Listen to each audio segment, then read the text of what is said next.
은혜로우신 하나님 아버지, 언제나 저희와 함께 하시고 우리를 붙들어 주시는 그 은혜를 인하여 감사를 드립니다.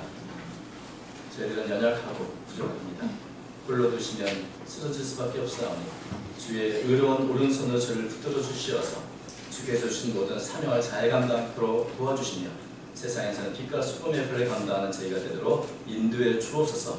저희를 축복의 통로로 부르셨사오니 이 사명 잘 감당한 저희 모두가 되도록 인도해 주옵소서.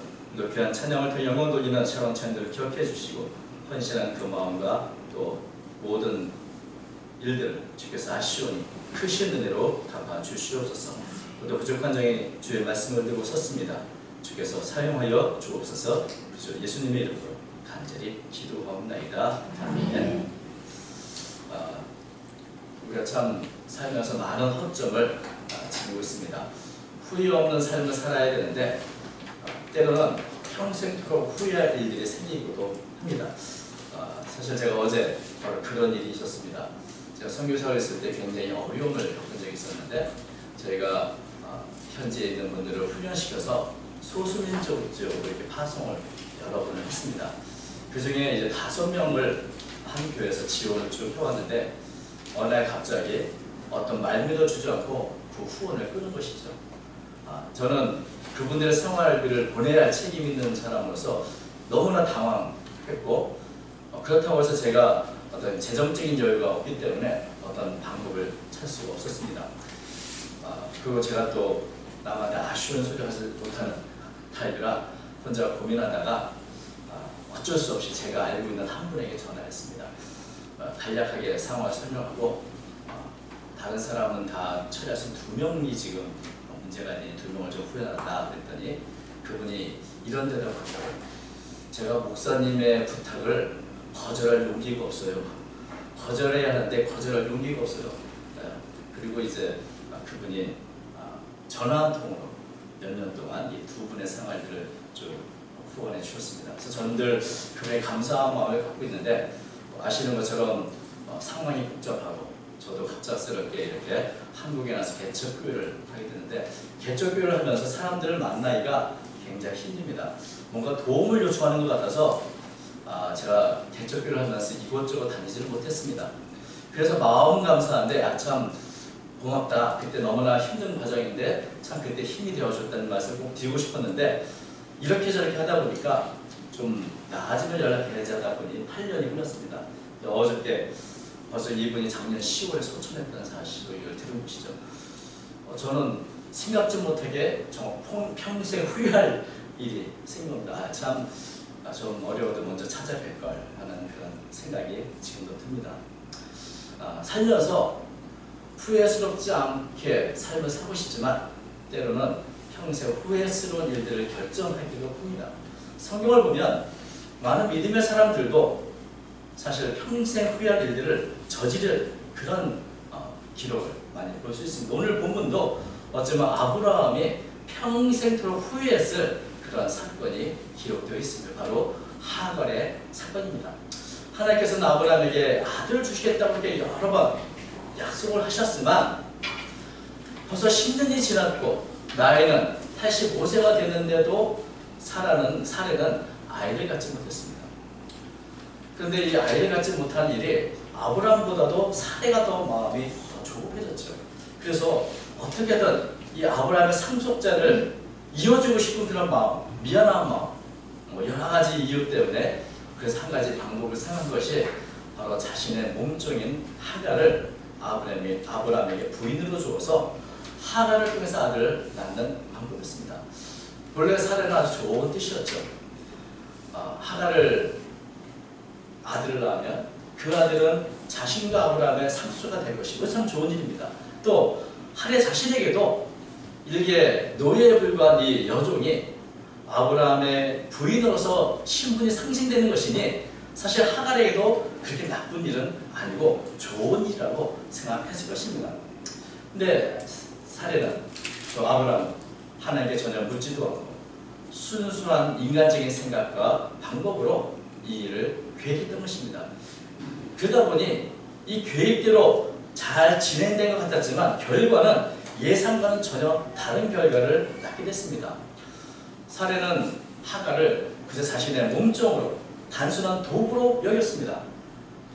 그러나 여러분, 하갈은 비록 자기 결정권이 없는 노예에 불과하지만 그렇다고 해서 목석과 같은 하나의 도구인 것은 아닌 것입니다. 그도 여전히 우리와 똑같이 생각할 줄 아는 인격체인 것이죠.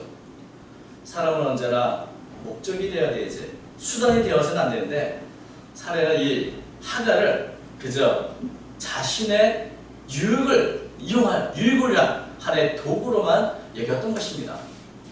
그러니 이 사례의 생각에는 하갈이 그저 애만 잘 놔주면 되지라고 생각했지만, 이런 사례의 교육은 처음부터 잘못된 문제를 안고 있는 것이었던 것이죠.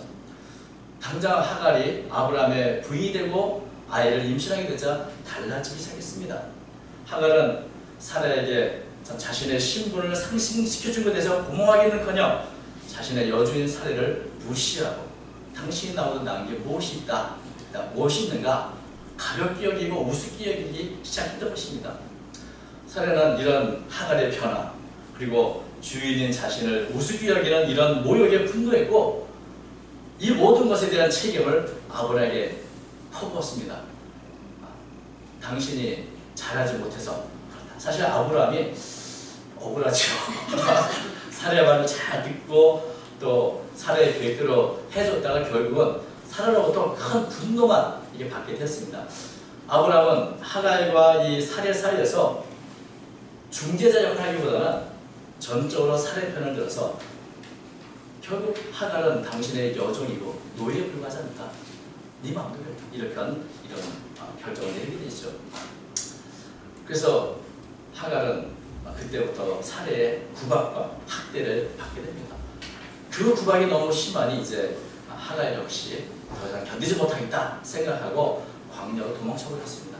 그러니까 이 원래 좋은 뜻으로 사례가 이렇게 계획을 했지만 그 결과는 가정의 관계는 다 깨지고, 그리고 아이를 가진 이 사례는 도망쳐버리고 남는 것이 아무것도 없는 허망한 결과로 끝나게 된 것입니다. 하나님께 묻지 않고 하나님의 뜻을 따라 행하지 않는 인간적인 방법이란 결국 이렇게 어리석은 끝을 보게 되는 것이죠. 그리고 이런 사례의 계획이 시행된 가운데 우리는 사례가 어떤 사람인지, 아브라함이 어떤 사람인지, 또 하갈이 어떤 사람인지 모두가 다 평소에 후회할 만한 그런 결정을 하는 것을 보게 됩니다. 사례는 그저 자식 하나 얻어보겠다는 욕망 때문에 사람을 도구로 여기는 굉장히 이기적인 사람이구나 하는 것을 보여주고 있습니다. 자신의 계획과 명령대로 그저 아브라함은 따랐고 하갈은 따랐을 뿐입니다. 그러나 결국은 오히려 그들을 책망하고 그들을 구박하고 그들을 학대하는 그런 모습을 보여줍니다. 나아가서 임산부인 하갈을 모질게 학대하는 그런 잔인함까지 보여주는 것이 사라의 모습이죠. 아브라함은 가장으로서 이 책임과 역할을 해야 하는데 그런 모습을 전혀 보이지 않습니다. 철저하게 방관자로서 하나님의 말씀보다는 자신의 아내 사례의 말만 듣고서 모든 문제를 철저하게 무관심하고 방관자로서 이 문제를 보고 있습니다. 어떤 면에서는 믿음의 조상이라고 하는 그런 이름에 부끄럽도록 사례의 말에만 맹종하는 그런 모습을 보여주고 있고, 더 나아가서는 자신의 아이를 잉태한 하갈에 대해서 돌보거나 보호해주기는커녕 그저 하나의 노예로만 취급하는 그런 모습을 보여주고 있습니다. 그래서 아브라함이 어쩌면 이렇게 비겁하고 어쩌면 이렇게 무관심한가, 적어도 믿음의 가정에서 이래서는 안 될 텐데 라는 그런 생각을 하게 하는 것이죠. 정말 적어도 아브라함이든 사례든 아이를 가진 이 하갈을 이렇게까지 학대하거나 잔혹하게 대해서는 안 되는 것입니다. 어쩌면 이것은 평생 정말 두고두고 후회할 일을 지금 하고 있는 것이죠. 하갈을 통해서 아이를 낳겠다는 것도 잘못이지만 아이를 가진 하갈을 이렇게 철저하게 방치하고 방관하고 또 학대하는 것은 더 큰 잘못이 되는 것입니다. 과연 하나님을 믿는 사람은 이래도 되는가?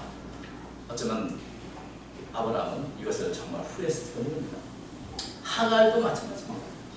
사실 사례는 자신의 여종 중에 아마도 하갈을 가장 신임했을 것이고, 그래서 하갈에게 자신의 남편 아브라함의 아내로 기꺼이 이렇게 삼아주도록 했을 것입니다. 노예의 자리에서 벗어나게 해준 그 기회를 사례가 준 것이기도 합니다. 그런데도 불구하고 아브라함의 아이를 갖자 변질해서 사례를 멸시하고 함부로 대하는 것은 잘못입니다. 더 큰 잘못은 여주인인 사례가 학대한다고 거기를 도망쳐 나온 것입니다. 도망치면 어디로 갑니까? 어디서 살 수 있습니까? 임산부가 광야에서 어떻게 살아남습니까? 아무런 생각도 없이 무작정 도망쳐 나온 이 하갈이야말로 어떤 면에서는 이 결정은 평생 후회할 만한 그런 결정이라고도 할 수 있을 것입니다. 우리가 보면 사례, 아브라함, 또 하갈 누구 하나 승자가 없이 다 패자들이고 다 피해자이고 또 한편에 가해자이기도 한 것입니다. 저도 이번에 월남의 베트남 아내를 구박한 이 영상이 돌고 이런 문제를 보는데 우리가 그 내용을 좀 더 보니까 굉장히 복잡한 문제들이 또 그 안에 있더라고요. 누가 잘했다 못했다 말할 수 없을 만큼 사람의 관계는 이게 겉으로 보기보다 굉장히 복잡 미묘해서 누가 옳고 그르다 말할 수가 없구나 하는 것을 다시 한번 생각하게 합니다. 사례나 아브라함과 하갈 역시 그렇습니다. 모두가 자신의 관점에서는 자신이 옳은 것이죠. 그러나 모두가 자기의 욕심, 자기의 시각에 사로잡혀서 다른 사람의 고통이나 다른 사람은 어떻게 생각할 것을 전혀 생각하지 않는 그런 이기적인 모습을 보여주고 있고 자신의 욕심대로 행하는 모습을 보여주고 있습니다. 그래서 결론적으로 아무런 그 누구도 승자가 없고 모두가 가해자이고 피해자이고 누구나 다 실패자의 모습으로 드러나는 것을 보게 된 것입니다. 모두가 다 평생 후회할 만한 그런 결정들을 하는 모습을 보여주고 있습니다. 물론 그러나 그 중에서 가장 억울한 사람은 하갈이죠. 물론 한때 사례를 무시했던 잘못은 있지만 근본적으로 하갈은 사례의 이용을 당한 것입니다. 그리고 자신이 아이를 갖고 고통했을 때 그 누구도 자신에 대해서 관심을 가질 사람도 없고 자신의 하소연을 들을 사람도 없고 억울함을 하소연할 것이 없기 때문에 결국 최후의 방법으로 광야로 도망칠 수밖에 없었던 것입니다. 사례의 학대를 피해서 도망쳐 나왔지만 그러나 정작 갈 곳도 어쩌면 이 광야에서 아이와 함께 죽을 수밖에 없는 그런 위기에 봉착하게 된 것입니다. 하갈은 막연히 무거운 몸을 길고 고통을 겪으면서 자신의 고향이 있는 애굽을 향하는 그 길목에 있는 샘물 곁에 앉아 있었습니다. 아무도 나에 관심이 없고 더 나아가서 누구보다도 관심을 갖고 보호해줄 아브람조차 무관심한 그 모습에 하갈은 분노했을지 모릅니다. 바로 이런 때에 하나님께서 하갈에게 찾아오신 것입니다. 그 누구도 사람 대접하지 않고 이용하고 그 누구도 관심 갖지 않고 무관심했던 이 하갈에 대해서 하나님은 찾아오셔서 바로 하나님께서는 아브람과 사례의 하나님뿐만 아니라 바로 하갈의 하나님도 되신다는 것을 알려주었던 것입니다. 애굽 사람이고 여중에 불과한 하갈이지만 하나님은 이 하갈을 찾아와 주시고 하갈의 하나님 되심을 나타내 주셨습니다. 하나님은 이렇게 하갈에게 물으셨습니다. 네가 어디서 왔으며 어디로 갔냐?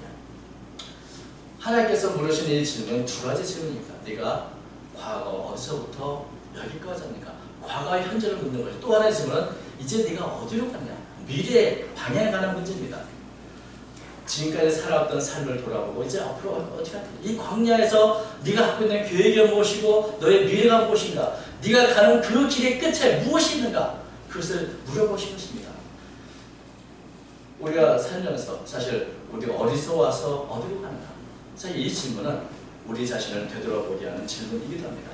내가 지금까지 여기까지 왔으나 이제 나는 어디로 가야 하는가? 이 질문은 사실 우리가 날마다 물어봐야 할 질문이기도 한 것입니다. 하갈은 여기까지 온 것은 분명합니다. 아브라함과 사례의 집에서 사례의 학대를 피해서 여기까지 왔습니다. 그러나 어디로 가야 하나? 그 목적지는 알지 못합니다. 왜냐하면 아무런 목적이 없이 아무런 방향이 없이 그저 학대를 피해 도망쳐 나왔기 때문인 것입니다. 무작정 현실을 피해서 도망쳐 나왔기 때문에 하갈은 하나님의 이 질문에 그저 이렇게 대답할 수밖에 없습니다.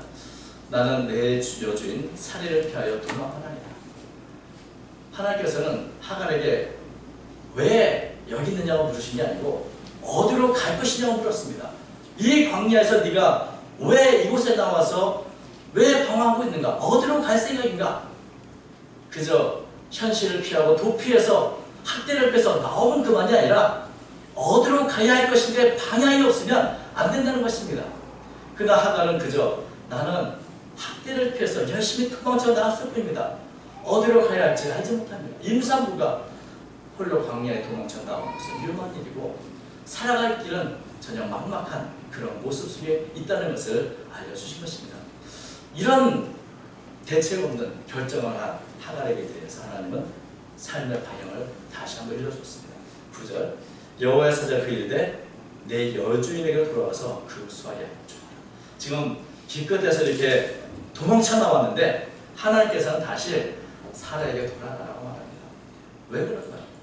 사실 학대를 받아도 사레와 아브라함이 있는 그곳이 하갈이 가장 편히 있을 곳이고 가장 안전한 곳이고 그래서 아이를 낳고 가장 대우를 받을 수 있는 곳이기 때문인 것입니다. 비록 여주인의 학대가 아무리 힘들지라도 그 수하에 복종하라. 노예가 도망쳐 나와서 산다면 얼마나 잘 살 수 있겠습니까? 우리 추노라는 영화를 봐도 알지만 노예는 끝까지 언제라도 잡히면 어쩌면 죽을 수밖에 없는 그런 위험한 신분이기도 합니다. 하나님의 말씀은 다시 여주인에게 돌아가라. 그 말은 굉장히 가혹하게 들리지만 그러나 그것이 하갈과 그 태중에 있는 아기로서 가장 좋은 길이고 또 도망친 노예가 용서받는 길은 오직 하나 다시 주인에게 돌아가서 용서를 구하는 것밖에 없는 것입니다.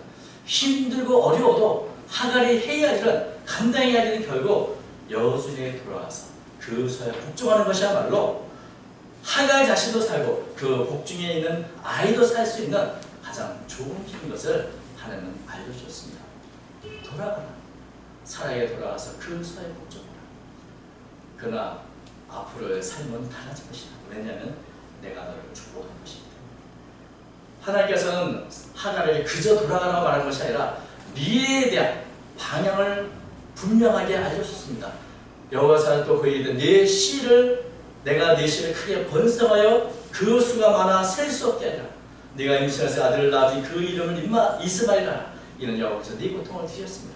지금 아무도 네 고통을 듣지 않는다고 또 하갈이 학대를 당할 때 아무도 관심이 없다고 생각할지 모르지만 하나님은 그 고통을 들으셨고 그 복중에 있는 아이를 축복해 주실 테니 이제 돌아가서 너의 삶의 자리에서 그 자리를 지키고 살아가라는 이 약속의 말씀을 주신 것입니다.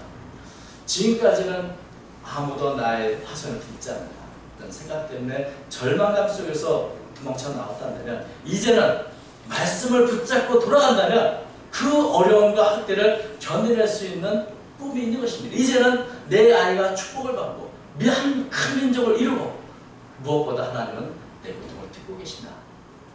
아브라함은 무관심하고 철저하게 잔혹하게 대할지 모르지만 그러나 아브라함이나 사례가 아니라 하나님이 나를 살피시고 듣고 계시다.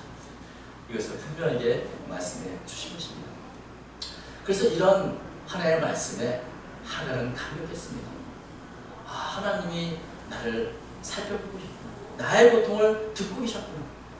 아무도 애굽 여종에 불과한 나에 대해서 관심이 없다 생각합니다. 하나님은 나를 살펴보셨고 나의 미래에 대한 약속을 주시는 분이라는 것을 하갈은 철저하게 깨달은 것입니다. 그래서 하갈은 자신이 만난 하나님을 이렇게 말합니다. 하갈이 자신의 이르신 여호와의 이름을 나를 살피시는 하나님이라 했습니다. 이는 내가 어떻게 여기서 나를 살피시는 하나님을 배웠는가? 하나님은 나를 살펴보신다. 나를 쭉 지켜보고 계신다. 나의 슬프고 억울한 처지를 그 누구도 돌아보지 않을지라도 하나님은 나를 보고 계시고 나를 듣고 계시고 그리고 나의 앞길을 책임져 주십니다. 그것을 깨닫게 된 것입니다. 학대를 받아도 구해줄 사람이 하나 없고 또 도망쳐도 갈 것이 없는 이 애굽 여종인 이 하갈에 대해서 이제는 희망이 생기고 이제는 하나님에 대한 약속의 말씀을 갖고 미래에 대한 방향을 잡게 되는 것입니다. 그래서 이제 하갈이 집으로 돌아갈 때 그때부터는 더 이상 살해의 학대를 두려워하지 않고 절망하지 않았다고 저는 믿습니다. 왜냐하면 이 모든 걸 하나님 보고 계신다. 여러분, 하갈이 돌아가서 아브라함과 사라에게 자신이 만나 하나님을 간증했다면 사라와 아브라함이 과연 지금까지 한 것처럼 학대하고 그를 잔혹하게 혹은 무관심하게 대할 수 있었습니다. 하나님이 복종하기를 축복한다는 생각한다면 아마 그러지 못했을 거라 생각을 합니다. 우리가 보면 하갈의 상황이 변한 것은 없습니다. 그러나 하갈 자신이 달라졌습니다. 하나님을 만나고 나서 이전과는 다른 믿음을 갖게 되고 미래에 대한 꿈을 갖게 되고 하나님의 약속을 붙잡는 사람이 되었다는 사실을 우리는 보게 됩니다. 어찌 보면 하갈의 이 잉태는 하나님의 뜻이라기보다는 사라의 조급함 때문에 일어난 일이었습니다. 그럼에도 불구하고 사라는 하갈을 책임져 주지 못했습니다. 오히려 하갈을 학대해서 도망치게 만들었습니다.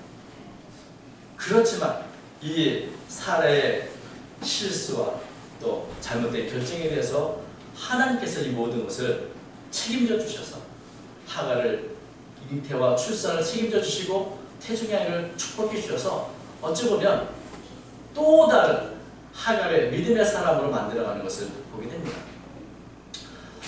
하갈은 이제 더 이상 돌아가서 사례와 자신을 비교하며 사례를 부러워하고 사례를 이기려 하고 그에 노력할 필요가 없습니다. 왜냐하면 하나님은 나도 보고 계시는 겁니다. 하나님은 사례의 하나님만이 아니라 나의 하나님 되신다는 이 믿음을 가질 때 사례에게는 사례에게 있는 것처럼 하갈에게는 하갈이 있다. 하나님은 각자에게 가장 좋은 방법으로 역사하시고 각자에게 좋은 축복을 예비해 주셨다는 사실을 깨달았기 때문에 더 이상 다른 사람을 질투하거나 부러워하거나 멸시할 필요가 없게 된 것입니다. 이 말씀을 읽으면서 우리 역시 때로는 생각지 못한 후회스러운 일을 하기도 하고 또 우리의 연약함 때문에 때로는 잘못된 결정을 내리기도 합니다. 그러나 하나님은 이 모든 것을 다 은혜롭게 뒷마무리를 해주시는구나 하는 것을 배우게 됩니다.